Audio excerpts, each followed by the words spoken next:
Imagine a marble hall in Pella, Macedonia. A queen adjusts her crown. Her name is Arsinoe II. She's about to marry her half-brother, Ptolemy Keranos, son of Thunderbolt, a man known for murder and ambition. His grip on her waist is possessive. His promises to protect her sons feel like lies. The wedding crown he gave her, it feels like a trap. He had already killed one rival. Now her 3 sons from a previous marriage are next. The priests chant, invoking Zeus and Hera. Divine siblings, how fitting. The nobles celebrate, blind to the rage in her eyes.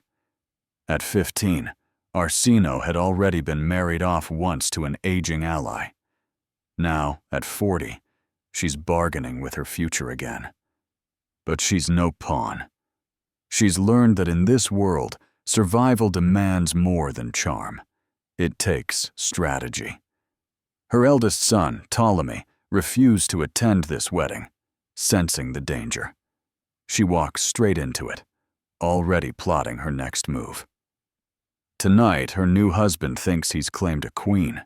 He has no idea she's outlived worse, and that the real game has just begun. Before we dive deeper into her forgotten journey of survival and power, if you're fascinated by the dark truths behind royal dynasties, hit like, subscribe, and tell me in the comments where you're watching from. We're connected across time by stories like this one. Arsinoe II was born around 316 BCE in Alexandria.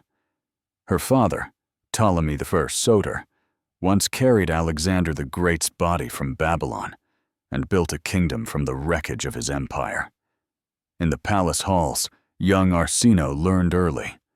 Her beauty belonged to politics. Even her stepmother, Berenice, rose to power through cunning. Alexandria was new and gleaming, filled with scholars, spices, and tension. The Ptolemies were Greeks ruling Egyptians, foreign kings posing as pharaohs. Arsinoe grew up speaking Greek and Egyptian, absorbing both cultures.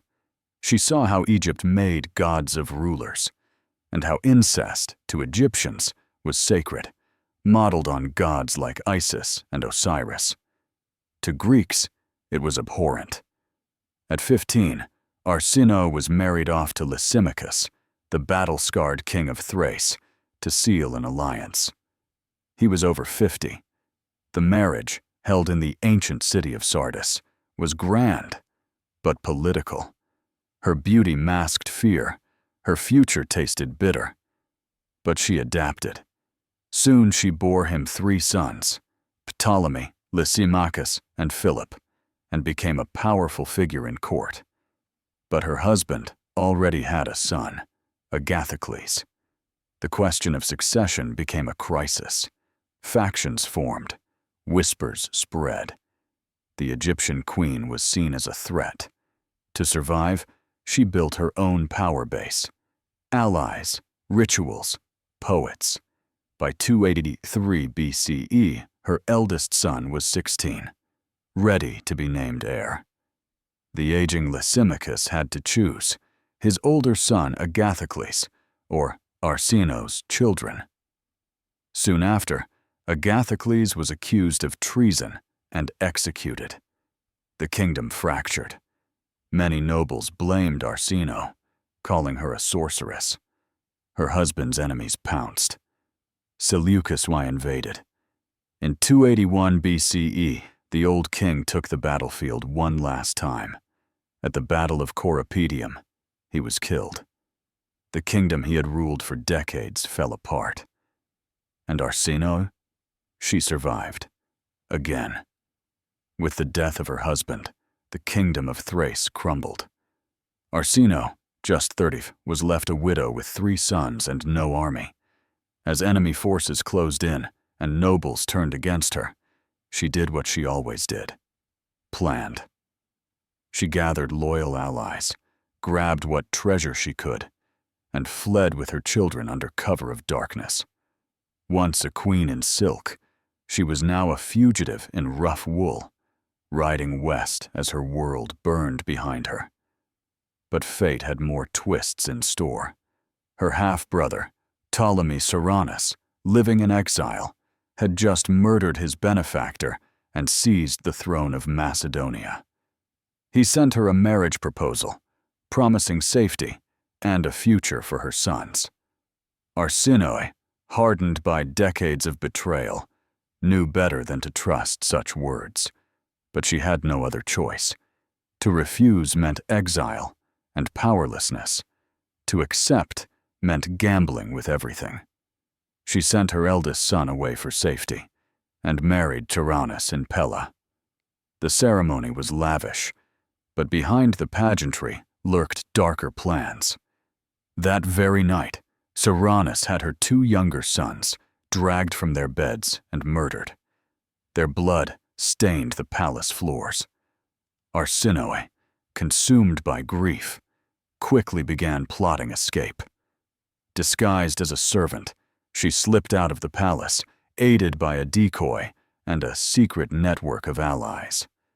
Her destination, Samothrace, a sanctuary protected by ancient laws even kings feared to violate. She arrived there broken but alive. 2 sons dead, 1 in hiding, her royal status in ruins. But Arsinoe wasn't done. She set her sights on Egypt, where her younger brother, Ptolemy II, now ruled. If she could reach him, she might reclaim power. Dodging pirates and Ceraunus's patrols, Arsinoe traveled in disguise to Alexandria. Her reunion with her brother was cold. He saw in her both opportunity and danger. She refused to live quietly in exile. Instead, she offered him something bolder: marriage. It was shocking, but not without precedent. In Egypt, sibling marriage had long been sacred, echoing the gods Isis and Osiris. For the Greeks, though, it was scandalous. Ptolemy divorced his wife and married Arsinoe. Their wedding in Memphis was steeped in ancient Egyptian ritual. Arsinoe wore the double crown of Egypt, and together they became divine rulers. Theoi Philadelphoi, the sibling-loving gods. The symbolism was powerful. They weren't just Greek rulers in Egypt. They were pharaohs. But Arsinoe wasn't just a figurehead.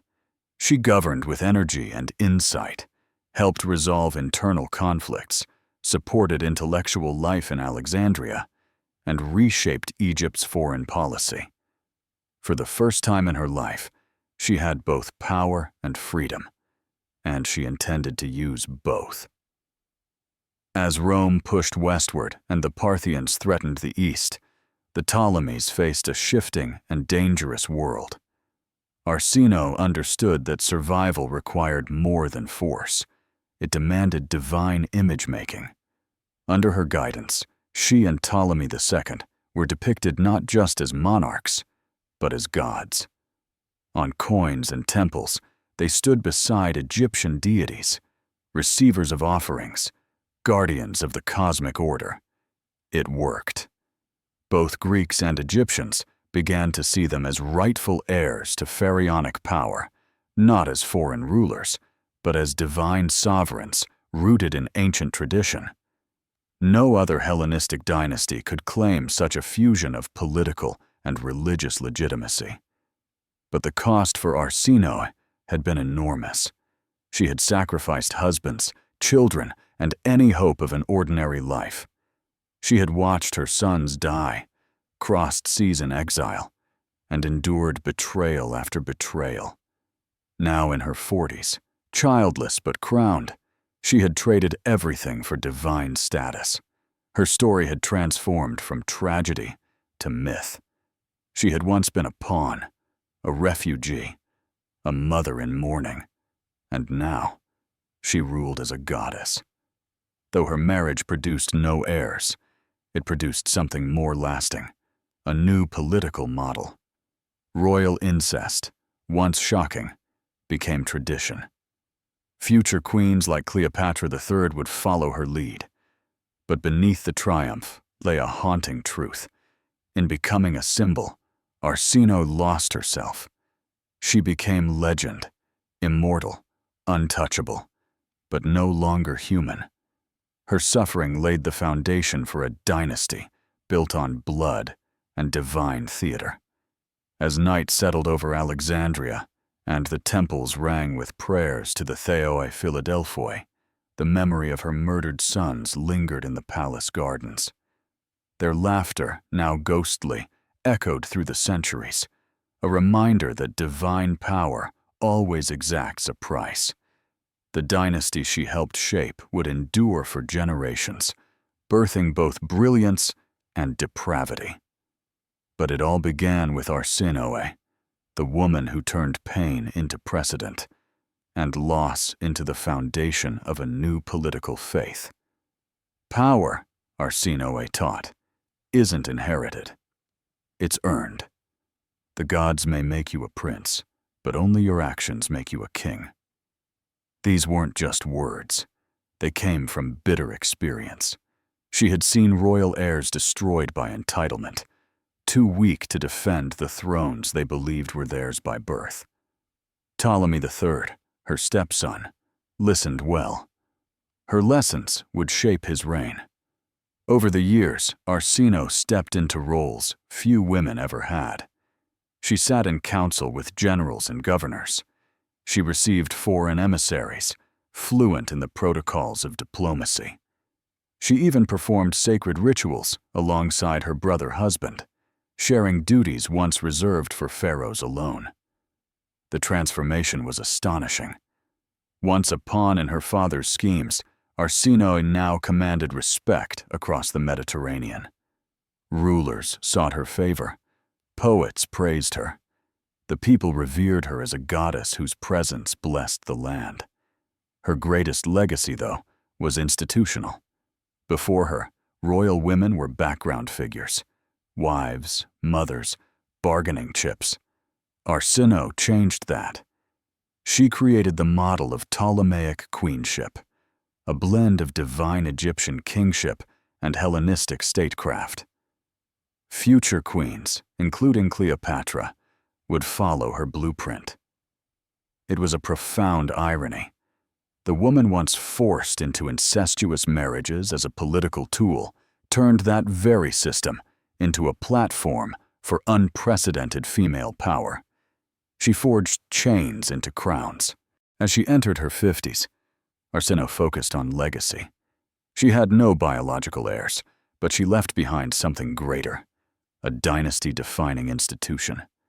Her cult, established while she was still alive, was a calculated move to ensure her authority endured after death.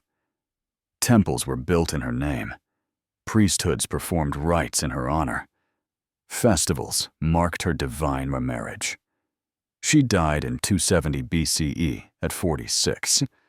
The cause remains unknown. Illness, poison, stress. But the death didn't dim her influence. Her funeral was a spectacle of international scale. Egypt mourned not just a queen, but a living deity. Ptolemy II, devastated, had her deified as Arsinoe Philadelphus. Her image lived on in temples, on coins, in memory. More importantly, her system endured. Sibling marriage became the hallmark of Ptolemaic rule. Once a scandal, now the cornerstone of dynastic legitimacy. Each incestuous union honored her legacy. Each queen who followed her invoked her name. And with that came a final, tragic irony. The woman once victimized by dynastic politics had turned those same tools into lasting power. Historians would debate her legacy. Some called the practice she started unnatural, decadent. Others saw it as a genius adaptation to the chaos of Hellenistic politics. But all agreed on one thing: Arsinoe had transformed suffering into sovereignty. Even Julius Caesar was stunned by Cleopatra's confidence. "Where did she learn to rule like this?" he asked. The answer: from Arsinoe. She had carved the path Cleopatra walked. She began as a pawn, voiceless, disposable. But through intellect, resolve, and relentless survival, she became something entirely new. A woman who ruled on her own terms. The cost was staggering. Her children, her peace, even her humanity. But the reward was unparalleled. She became a model of female authority in a male world. As the sun set on the day of her funeral, Egypt mourned a queen who had once been forced into incest, and now stood as a goddess. Her bloodline lived on not through her sons, but through a system she invented. Every future royal couple who married as siblings, every temple ceremony invoking divine kingship, all echoed with her name. Arsinoe II, the pawn turned queen, the victim turned goddess, had reshaped the meaning of power itself. Her story ended, but her legacy endured until the last pharaoh fell and the dynasty she forged passed into legend.